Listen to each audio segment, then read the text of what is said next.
కొన్ని కొన్ని భలే విచిత్రంగా ఉంటాయి. భారతీయ జనతా పార్టీ మూలాలు భారతీయ జనతా పార్టీలోనే పుట్టి పెరిగినటువంటోళ్ళు భావోద్వేగాలు ఉంటాయి గానీ, ఏ రోజున పార్టీని వీడి వెళ్ళాలనుకోరు. నాకు బాగా గుర్తు. ఇప్పుడు ఈ లాయర్స్‌కి సంబంధించినటు బార్ కౌన్సిల్‌కి అయినటువంటి ఆంధ్రాకి సంబంధించి బార్ కౌన్సిల్‌లో వన్ ఆఫ్ ద మెంబర్ అయినట్టున్నారు. ఎలక్ట్ అయినట్టున్నారు శ్రీనివాసరాజు.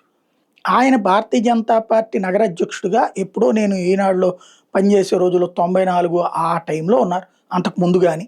దాదాపుగా 89, 94 అప్పుడు పేపర్‌లో చూస్తుండేవాళ్ళం. తర్వాతన దగ్గర నుండి కూడా చూశాను. ఆయనకి బీజేపీ నగరాధ్యక్షుడు పదవులు తీసేశారు. అక్కడ టికెట్టు కీలకమైంది తెలుగుదేశంతో పొత్తు సందర్భంలో ఆయనకి కాకుండా కోట శ్రీనివాసరావుకి ఇచ్చారు.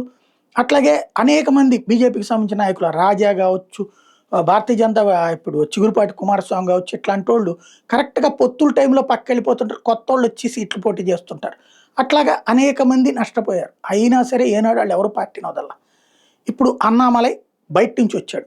పార్టీని చాలా కష్టపడ్డాడు. పైకి తీసుకెళ్ళాడు. 14.5% ఓట్లు తెచ్చిపెట్టాడు.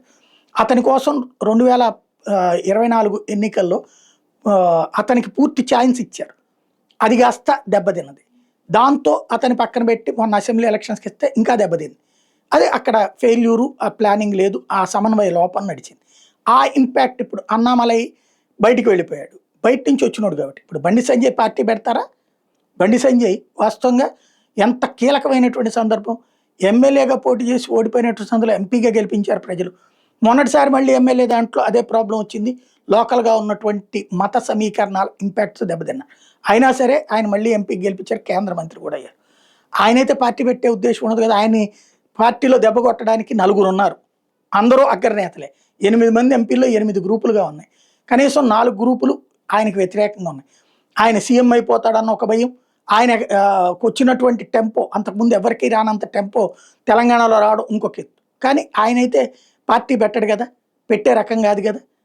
తేడా అదే. పార్టీలో పుట్టి పార్టీలో పెరిగినటువంటి వాళ్ళకి బయట నుంచి వచ్చినటువంటి వాళ్ళకి వచ్చే సమస్య.